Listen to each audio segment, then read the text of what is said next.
So hi everyone, welcome and welcome back to my channel. I hope आप सब अच्छे होंगे। एंड ये मेरी पहली वीडियो है इस चैनल पर, लाइक फेस वीडियो, जो लॉन्ग वीडियो बनाने वाली हूँ। और ये वीडियो मैं बना रही हूँ इन्फॉर्मेशन से रिलेटिव, और इस टाइप से मैंने इसलिए दूसरा फ़ोन यूज़ किया है बिकॉज़ हम जॉइंट फैमिली हैं और बराबर वाला जो रूम है उस रूम में मेरी सासू माँ इस टाइम सो रही हैं। तो मैं नहीं चाहती कि उन्हें पता चले कि मैं इस टाइप से वीडियो बना रही हूँ। तो एक तरह से ये छुप छुप के मैं वीडियो बना रही हूँ बिकॉज़ मेरे जो अंदर ये चीज़ें हैं, आपने टॉपिक पढ़ ही लिया होगा, मेरे अंदर जो ये चीज़ें हैं तो वो चीज़ें दूसरों को पता लगे और मेरे जैसी जो और भी लेडीज़ है, जो और भी वुमेंस हैं, उनको इससे हेल्प मिले। तो सिर्फ इसी चीज़ को लेके मैं ये वीडियो बना रही हूँ। आई होप आपको इससे बहुत ही ज़्यादा हेल्प भी मिलेगी। और मुझे नहीं पता मैं क्या बताऊँगी क्या नहीं बताऊँगी, मतलब शायद कुछ चीज़ें ऐसी हों कि मैं उसमें इमोशनल हो जाऊँ या मैं ना बता पाऊँ। बट मैं ट्राई करूँगी मैं सारा कुछ आपसे शेयर करूँ, शुरू से लेके, लाइक जब से मुझे कंसीव हुआ या मुझे लगा कि मुझे कंसीव हो रहा है तब से लेके लास्ट तक जो आपने पढ़ा है टॉपिक, मैं तब तक आपको मतलब सारा कुछ समझा पाऊँ। तो चलिए शुरू से शुरू करते हैं। तो हुआ ये था कि मेरी शादी को अब इस वक्त 3.5 साल कंप्लीट हो गए हैं। तो 3.5 साल बहुत बड़ा टाइम माना जाता है उन घरों में जहाँ पे ये होता है ना कि मतलब मिडिल क्लास वो घर हैं और मिडिल क्लास परिवार हैं। उनको ये चाहिए होता है कि हमारी बहू की शादी हो गई, मतलब बेटे की शादी हो गई, बहू घर में आ गई, तो जस्ट अपना आज शादी हुई है, ज़्यादा से ज़्यादा अगले साल तक हमारे हाथ में पोता या पोती हमें मिल जाए। तो जैसे ही मेरी शादी हुई, नॉर्मल सबकी जैसे होती है शादी हुई, शादी होने के बाद में लाइक ऐसा ही हुआ था, करीब करीब 3-4 महीने तब से मुझे शुरू हो गया सबका कि बेबी कर लो, बेबी कर लो, बेबी प्लानिंग कर लो। लेकिन हम लोगों ने शुरू से ही ये सोचा था कि हम लोग ना शादी के कम से कम 2 साल बाद ही प्लान करेंगे, कि 2 साल तक हमें खुद को देना चाहिए, हमें घूमना चाहिए। और फिर हमारी इतनी एज भी नहीं थी जब हमारी शादी हुई, मेरी एज 24 ईयर्स थी और मेरे हस्बैंड की एज 25 ईयर्स थी। तो हमें ये लगा कि अगर हम 2 साल दे भी देंगे तो हमारी मतलब एज जो है वो इतनी ज़्यादा भी नहीं होगी और हम बाद में आराम से मतलब हेल्थी प्रेगनेंसी कंसीव कर सकते हैं। तो फिर क्या होता है ना कि लाइक 8-9 महीने 10 महीने इस टाइप से हो गए थे हमारी शादी को। और उन 10 महीनों के अंदर ही इतना ज़्यादा मतलब प्रेशर आने लग गया ना, रिलेटिव्स का, घर वालों का, मेनली सासू माँ का। और भी रिलेटिव्स थे जो बोलते थे कि अच्छा इतने टाइम हो गया शादी को, अभी तक हुआ नहीं, और तुम्हारी शादी जब हुई थी तब इसकी शादी हुई थी, उसके देखो वो प्रेग्नेंट है, उसके होने वाला है, उसको देखो उसका तो हो भी गया है। तो हमें ये लगता था कि यार इतना जल्दीबाजी भी सही नहीं होता यार, अपनी शादी को थोड़ा टाइम देना चाहिए और खुद के लिए टाइम निकालना चाहिए। क्योंकि देखो सभी को पता है कि जब बच्चे हो जाते हैं ना तो हम अपने आप को टाइम नहीं दे पाते, फिर बच्चों में ही हमें मतलब ये यार बच्चों का ये काम है वो काम है, फिर स्कूल वगैरह ये सब इनमें हम बंध के रह जाते हैं। तो हमारा शुरू से था कि हम 2 साल देंगे 2 साल देंगे, लेकिन जब शादी के 10 महीने 11 महीने करीब हो गए तो इतना प्रेशराइज़ किया। मेरे हस्बैंड तब भी मना करते थे कि नहीं, मतलब अभी नहीं करना है हमें, लेकिन मैं उनको बोलती थी कि नहीं यार, जब इतना मतलब बोल रहे हैं तो कर लेते हैं कर लेते हैं। तो फिर करीब करीब जब हमारी शादी को 10-11 महीने हो गए थे, फिर हमने नेचुरली ट्राई करना हमने शुरू किया। तो आप ये देखो, हमने करीब करीब 5 से 6 महीने नेचुरल ट्राई किया, लेकिन नेचुरली हमें कंसीव ही नहीं हुआ। हमने इतना ट्राई किया, इतना ट्राई करा कि हमें नेचुरली कंसीव ही नहीं हुआ। तो फिर मतलब मेरी जो मदर इन लॉ है, मेरी सासू माँ है, उन्होंने मुझे बताया कि ऐसे ऐसे एक डॉक्टर है, सब बताते हैं कि अच्छी डॉक्टर है, आप एक बार वहाँ पे दिखा लो, अच्छी गायनोकोलॉजिस्ट है। तो मैंने अपने हस्बैंड को मनाया कि यार दिखा लेते हैं, बड़े बोलते हैं, सही के लिए बोलते हैं, फिर पता नहीं कैसे हो, जब हमें नेचुरली कंसीव नहीं हो रहा, फिर मेरे माइंड में भी बहुत ज़्यादा मतलब डिप्रेशन आ गया था कि यार क्यों नहीं हो रहा नेचुरली कंसीव, क्या प्रॉब्लम है। तो फिर उन मेरा कहने के बाद में मेरे हस्बैंड बोले कि चलो ठीक है, तुम्हारे कहने से मैं एक बार दिखा लेता हूँ।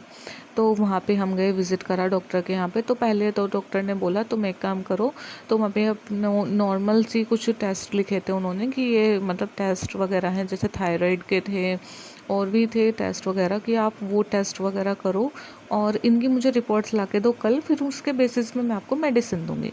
तो हमने आज टेस्ट करवाए, कल हम रिपोर्ट्स लेके गए उनके पास में। तो मेरी A to Z जितनी भी उन्होंने रिपोर्ट्स लिखी थी, सारी रिपोर्ट्स मेरी नॉर्मल थी।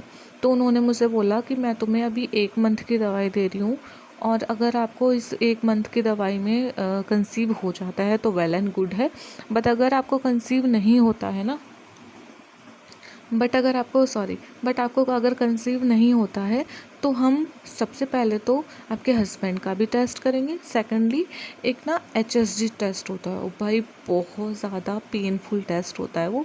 तो उन्होंने बोला कि हम आपका ना वो HSG टेस्ट करेंगे। तो मुझे लगा हाँ ठीक है, नॉर्मल है भाई, जैसे ये सारे टेस्ट हुए हैं तो ऐसे वो टेस्ट भी हो ही जाएगा। तो फिर क्या हुआ कि मतलब नेक्स्ट मंथ भी मुझे कंसीव नहीं हुआ, मुझे पीरियड्स आ गए। तो फिर मैं फिर गई उनके डॉक्टर के पास में, मैंने कहा डॉक्टर ऐसे ऐसे बात है। तो उन्होंने बोला हाँ ठीक है, अब एक काम करते हैं, आपके हस्बैंड का टेस्ट करते हैं और आपका HSG टेस्ट करते हैं। मैंने कहा चलो ठीक है कर लेते हैं। उन्होंने बोला HSG टेस्ट के आप अभी नहीं करवा सकते, आप इस डेट में आना, तब आना और ना मतलब कैसे आए थे आप, 2 व्हीलर से आए थे, 4 व्हीलर से आए थे, कैसे आए थे? मैंने बोला नहीं हम तो 2 व्हीलर से आए थे, कि जब भी आप आओ ना तो या तो एक काम करना, आप ना कैब बुक कर लेना, कैब से आना, या फिर आप 2 व्हीलर से आओ तो पीछे आपको पकड़ने के लिए कोई होना चाहिए, आप ऐसे जा नहीं सकते जब टेस्ट होता है, बहुत पेनफुल होता है, ये होता है वो। तो उन्होंने मुझे पहले ही डरा दिया। फिर मैं घर आई, मैंने घर आके बोला, मेरी भाभी हैं, जिठानी हैं, उनसे मैंने कहा ऐसे ऐसे बात है। भाभी ने बोला कि उनका भी टेस्ट हुआ था और वो बहुत पेनफुल होता है। वो कह रही मैं तो उठ भी नहीं पाई थी और रोने भी लग गई थी। और भाई मैं तो फिर डर गई। अब मैं ज़्यादा एक्सप्लेन करूँगी तो वीडियो लंबी हो जाएगी, तो मैं आपको बताती हूँ कि फिर मैं बाद में गई, इनकी रिपोर्ट्स आई उससे 1 दिन पहले, तो इनका भी पूरा सब कुछ नॉर्मल था। फिर मैं गई टेस्ट के लिए, और इतना पेनफुल टेस्ट था वो HSG। उसमें क्या होता है, वो आपको देखते हैं कि जो आपकी ट्यूब्स हैं, फैलोपियन ट्यूब्स हैं, उसमें कहीं ब्लॉकेज तो नहीं है, वो खुली हुई है या नहीं है। तो आपको ना एक पाइप के थ्रू अंदर वजाइना में डाल के उन ट्यूब्स में डाला जाता है, वो कुछ डाई टाइप होती है, उससे पता चल जाता है कि अगर डाई पूरा अंदर तक जा रही है तो इसका मतलब आपकी जो ट्यूब्स हैं वो ओपन है, और डाई अंदर नहीं जाती है तो मतलब कि आपकी ना ट्यूब ही ब्लॉक है। तो मेरे वो भी टेस्ट नॉर्मल था, मेरी ट्यूब्स भी ओपन थी। तो उसने डॉक्टर में बोला कि हाँ सब कुछ तो नॉर्मल है, अब आप मतलब मेडिसिन लो। मैंने मेडिसिन चलाई कम से कम 6-7 महीने, 8 महीने, कुछ फ़र्क नहीं पड़ा। जहाँ मेरा वेट 47-48 kg था, वहाँ मेरा वेट 52-53 पहुँच गया दवाई लेते लेते। फिर मैंने, मेरे हस्बैंड ने कि अब नहीं लेनी दवाई ववाई, होगा हो जाएगा, इस टाइप से छुड़वा दी। फिर उसके 3-4 महीने बाद फिर मम्मी जी शुरू हो गई कि हाँ तुम दवाई ले लो, ट्रीटमेंट कर लो, बच्चा नहीं हो रहा, ये नहीं हो। तब तक हमारी शादी को 1.5 साल के आसपास हो गया था, 1.5 साल या 1.5 साल से ज़्यादा ही हो गया था। फिर हमने दूसरी जगह ट्रीटमेंट कराया, वहाँ हमने 5-6 महीने ट्रीटमेंट कराया, कुछ फ़र्क नहीं पड़ा। फिर वहाँ से क्या हो गया, फिर हमने बीच में थोड़ा गैप ले लिया, फिर हमने फिर दोबारा ट्रीटमेंट कराया। तो ऐसे कराते कराते हमें 3 साल से ज़्यादा हो गए।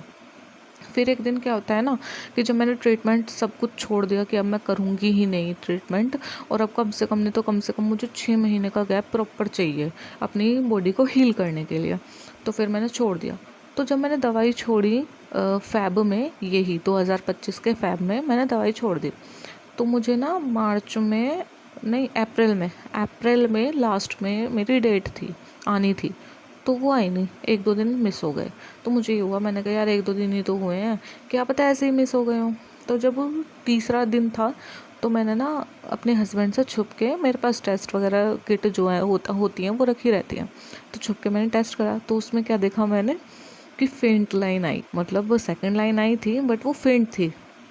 तो उस टाइम पे मतलब ऐसा होता है ना यार, इस टाइप की तुम न्यूज़ देखो और जो उसका जब से वेट कर रहे हो, तो दिल पूरा ऐसे हो गया कि मतलब दिल थम सा गया मेरा। और मुझे इतना वो हुआ कि यार ये डार्क होती तो कितना अच्छा होता, मतलब ना तो तुम जिंदे में हो ना तुम मरने में हो, पता नहीं तुम बीच में अटक गए हो, वो वाली कंडीशन मेरी हो गई थी। मैंने बोला कि चल रुकते हैं, थोड़ी डार्क होगी तब देखते हैं। मैं अभी मतलब उन्हें बताऊंगी नहीं, फिर मतलब जब ज़्यादा दुख होता है, जब एक बार को होप आ जाए और फिर एकदम से फिर चली जाए ना, तो मैंने कभी कंफर्म मैं खुद नहीं हूँ तो मैं अभी नहीं बताऊंगी। तो फिर मैंने क्या किया, मैंने एक दिन छोड़ के फिर दूसरे दिन फिर मैंने टेस्ट किया, तो पहले से थोड़ी डार्क हो गई वो वाली लाइन, तो मैं और खुश हो गई।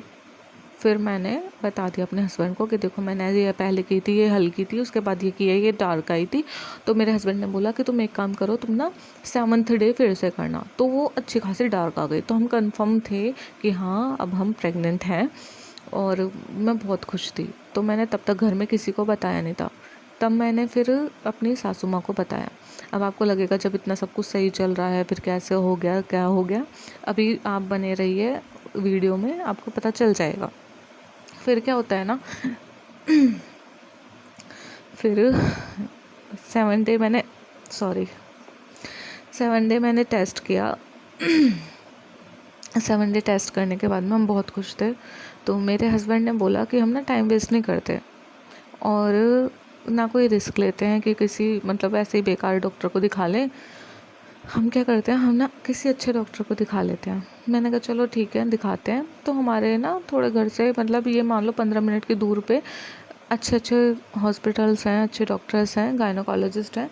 तो हमने बोला हम ना वहाँ चलते हैं कि ठीक है। तो हमने मम्मी जी को बताया कि ऐसे ऐसे है, हमने टेस्ट किया था वो पॉजिटिव आया है, तो रिस्क नहीं लेना चाहते, वहाँ जाना है। मतलब वहाँ जाके हम एक बार सोच रहे हैं कि दिखा लेते हैं, डॉक्टर को कंफर्मेशन और अच्छे से मिल जाएगी। तो उन्होंने बोला नहीं यहीं आसपास में दिखा लो। तो मेरे हस्बैंड ने बोला कि नहीं मम्मी, एक काम करते हैं कि अच्छे डॉक्टर को ही दिखाते, क्योंकि इनका ना पता नहीं होता। वो बोलने लगे कि चलो ठीक है तुम दिखा लो। हम चले गए। बात शुरू होती है यहाँ से। हम गए डॉक्टर के पास में जो हमारी मम्मी जी ने रेकमेंड की थी। उन्होंने बोला कि मैंने उनको मतलब वो रिज़ल्ट दिखाया था जो अपनी मेरी सुबह की मेरी यूरिन टेस्ट किट थी, होम प्रेगनेंसी वाली, वो मैं लेके गई थी अपने साथ में। तो मैंने उन्हें दिखाया। तो मैंने उनसे बोला, मैंने कहा मैम ये देखो, ये मैंने आज सुबह टेस्ट किया था और पहले फेंट आ रही थी, फिर उससे थोड़ा डार्क हुई और आज ये वाली है, तो इसका मतलब मैं प्रेग्नेंट हूँ। तो उन्होंने बोला हाँ हो सकता है, बट कंफर्मेशन नहीं है, वो तब होगा जब मैं टेस्ट करूँगी। तो उन्होंने ना इंटरनल एक अल्ट्रासाउंड होता है, तो वो ना करके उन्होंने ऊपर से ही हल्का सा जो मशीन्स वगैरह आमतौर पे हर गायनोकोलॉजिस्ट के पास होती है अल्ट्रासाउंड टाइप की, जो ऊपर से ही कर लेते हैं ऐसे। तो उन्होंने पेट पे से ऐसा मेरा अल्ट्रासाउंड किया। तो वो बोली कि अभी इसमें कोई सैक या कुछ ऐसा दिख नहीं रहा है कि जिससे मैं कंफर्म हो जाऊँ कि हाँ प्रेगनेंसी है। तो आप एक काम करो, आप ना एक टेस्ट करा लो, BTAS-HCG का। मैंने कहा हाँ, मैं सोच के आई थी कि अगर मतलब ऐसा कुछ होता है तो मैं करवाऊंगी। तो बोली हाँ आप एक काम करो, आप करा लो। वो ना ब्लड टेस्ट होता है जिसमें अगर प्रेगनेंसी होती है तो वो हार्मोन डिटेक्ट कर लेता है, तो उससे कंफर्म हो जाता है। मैंने कहा ठीक है। तो मैंने क्या करा, हाँ तो फिर नहीं, फिर उन्होंने बोला कि तुम एक काम करो, तो कल तुम उसकी रिपोर्ट ले आना, तब तक मैं तुम्हें एक इंजेक्शन लगा देती हूँ जिससे अगर तुम्हें कंसीव हुआ होगा तो तुम्हारा बेबी रुक जाएगा। अब आप यहाँ पे देखो कि जब मैं उस दिन गई हूँ 7th डे मैम के पास में, तब तक भी मेरे कोई मतलब इतना भयंकर वाला पेन नहीं था पेट में। हल्के फुल्के क्रैम्प्स आते थे, वो भी कभी कभी आते थे हल्के फुल्के, जो कहते हैं कि हाँ अगर प्रेगनेंसी रुकती है तो वो नॉर्मल होते हैं, बट इतना ज़्यादा मेरे पेन नहीं था। फिर क्या होता है ना कि मैं उन्होंने बोला कि इंजेक्शन लगवा लो और कल आना, तो ये इंजेक्शन तुम्हारे लिए फ़ायदा करेगा। मैंने कहा ठीक है भाई लगा दो भाई, डॉक्टर है वो तो ठीक ही बोलेगी। तो फिर मैंने वो इंजेक्शन लगाया और जैसे ही मैंने वो इंजेक्शन लगवाया वैसे ही मेरे पेट में दर्द शुरू हो गया। मैंने अपने हस्बैंड से बोला कि यार इंजेक्शन लगती तो मेरे पेट में दर्द शुरू हो गया है, पता नहीं क्यों हो रहा है, और लोअर एब्डोमेन में पेन होने लग गया मेरे।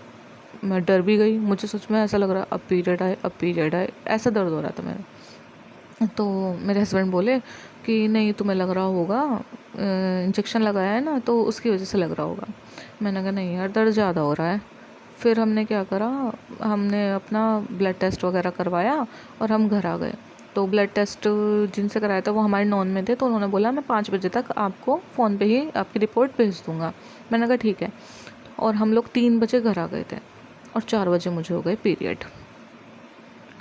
ओ भाई, मैं और मेरे हस्बैंड, हमारा इतना दिमाग ख़राब हुआ, मतलब मैं इतनी रोई कि मैं बता नहीं सकती। और मेरे हस्बैंड का फेस इतना देखने वाला था कि जो खुशी, मतलब हम सोच रहे थे कि इतने साल हो गए, 3 साल से ज़्यादा हो गए कि अब मिले अब मिले अब मिले, और जब वो मिली तो ऐसा हो गया। और फिर आप बिलीव नहीं करोगे, 5 बजे मेरे फ़ोन पे रिपोर्ट आती है मेरे SCG लेवल की, जो कि 1 हफ्ते से थोड़ा ज़्यादा टाइम होता है, जितनी वैल्यू उसकी होनी चाहिए उसकी वैल्यू उतनी ही थी, यानी कि मैं प्रेग्नेंट थी। अब ये सब हुआ क्यों, कैसे हुआ, ये मुझे भी नहीं पता। बट मैं आप लोगों से ये बोलूँगी कि आप अगर कोई भी ऐसे सिचुएशन में हैं तो अपने डॉक्टर से ये ज़रूर बोलें कि डॉक्टर, पहले आप कंफर्म हो जाओ क्या है क्या नहीं है, कैसे नहीं है, रिपोर्ट्स वगैरह देखो। ऑल्सो आप ये देखो कि हाँ आप कितना डोज दे रहे हो, कितना डोज नहीं दे रहे हो, या हर एक चीज़ आपको पता करनी चाहिए। क्योंकि मुझे पता है सिर्फ उस इंजेक्शन की वजह से ही मुझे हुआ है, उससे पहले मुझे कोई भी एक भी प्रॉब्लम नहीं थी। और मतलब वो जो पेन था ना, मतलब दर्द वैसा नहीं, जो दिल में दर्द हुआ था ना उस टाइम, वो दर्द मैं आज तक नहीं भूलती। उस टाइम को याद करती हूँ ना, क्योंकि भगवान ना, मतलब मैं किसी किसी को देखती थी ना कि हाँ यार अभी तो शादी हुई है, अभी प्रेग्नेंट हो गए, और अब हमें इतना टाइम हो गया था, अब जाके खुशखबरी दी थी भगवान ने और इतनी जल्दी छीन भी ली। तो बस यही है यार, एक तो ना अपना ख्याल रखो अगर इस टाइप से कुछ हो जाए। दूसरा, डॉक्टर्स भी देखो बोलते हैं, वो अच्छे के लिए बोलते हैं, लेकिन क्रॉस क्वेश्चनिंग करना, पूछना कि हाँ क्या है, इससे कोई साइड इफ़ेक्ट तो नहीं होगा कुछ, ये तुम्हारा हक है। बाकी जो मेरे साथ हुआ वो मैंने आपको बता दिया, और अब भगवान करे आगे जल्दी मुझे गुड न्यूज़ मिले, ताकि मैं आगे भी अपना एक्सपीरियंस आपके साथ शेयर करूं। अगर आपको ये भी पता करना है कि जब मुझे कंसीव हुआ तो मुझे किस किस टाइप के सिम्टम्स आते थे, मुझे कैसा फ़ील होता था, तो मैं इस पे भी एक वीडियो ज़रूर आपके लिए बना दूँगी। आप मुझे कमेंट करके बताइए।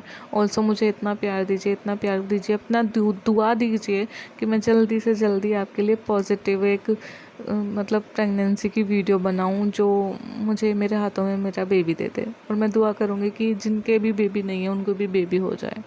सो मिलती हूँ आपसे इसी तरह की एक और वीडियो में। Till then take care of yourself, bye.